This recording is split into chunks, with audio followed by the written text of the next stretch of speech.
ಕರ್ನಾಟಕದಲ್ಲಿ ಇರುವಂಥ ಕಾಂಗ್ರೆಸ್ ಸರ್ಕಾರ ಕಳೆದ 1.5 ವರ್ಷದಲ್ಲಿ ಹಗರಣದಲ್ಲಿ ಮುಳುಗೋಗಿದೆ.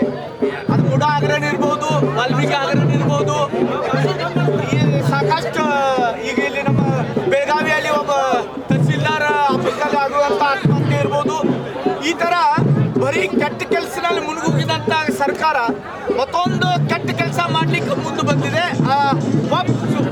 ಕಾನೂನು ಮುಖಾಂತರ ರೈತರ ಭೂಮಿ ನೂರಾರು ವರ್ಷ ಅವರು ಅಲ್ಲಿ ಆ ಭೂಮಿಯಲ್ಲಿ ಕೆಲಸ ಮಾಡ್ತಾ ಇದ್ದಾರೆ. ಅವ್ರ ಭೂಮಿಯಲ್ಲಿ ಬೀಜ ಬಿತ್ತುತ್ತಾ ಇದ್ದಾರೆ. ಎಲ್ಲ ಕೆಲಸ ಏನೇನು ಮಾಡಬೇಕು ರೈತರಾಗಿ ಅದೆಲ್ಲ ಮಾಡೋ ಹೇಳಕ್ಕೆ ಈಗ ಅಚಾನಕ ವಕ್ಫ್ ಬೋರ್ಡ್ದವ್ರ ನೋಟಿಸ್ ಕೊಟ್ಟ ಆ ಭೂಮಿ ಹೊಡೆಯುವಂಥ ಕೆಲಸ ಈ ಸರ್ಕಾರ ಮಾಡ್ತಾ ಇದೆ. ಈ ದೇಶ ಭಾರತ ದೇಶ. ಇಲ್ಲಿರುವಂಥ ಪ್ರತಿಯೊಬ್ಬ ರೈತರಿಗೆ ನ್ಯಾಯ ಸಿಗಬೇಕು. ಇಲ್ಲಿ ನಾವು ಜಾತಿ ಮಾಡ್ತಾ ಇಲ್ಲ, ಯಾರು ಒಂದು ಜಾತಿ ವಿರೋಧ ಅಂತ ಇದು ಹೋರಾಟ ಅಲ್ಲ.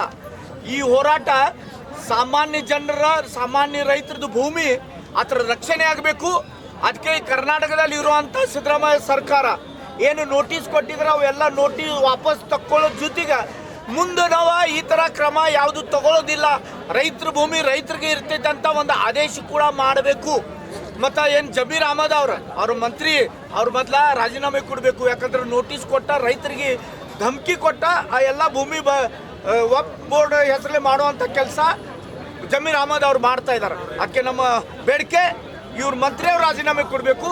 ರೈತರ ಭೂಮಿ ಯಾವುದು ತೊಂದರೆ ರೈತರಿಗೆ ಕೊಡಲ್ದ ಅದು ವಾಪಸ್ ಅವ್ರಿಗೆ ಉಳಿಬೇಕಂತ ಒಂದು ಆದೇಶ ಮುಖ್ಯಮಂತ್ರಿ ಮಾಡಬೇಕಂತ ನಮ್ಮ ಬೇಡಿಕೆ.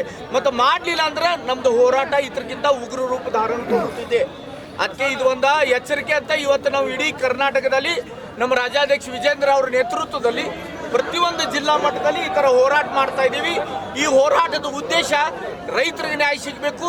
ಮಂದಿರಗಳ ಮಠಗಳ ಭೂಮಿಗಳನ್ನು ವಕ್ಫ್ ಬೋರ್ಡ್ ಹೆಸರು ಮಾಡ್ಕೊಂತ ಕೆಲಸ ಮಾಡ್ತಾ ಇದ್ದಾರೆ.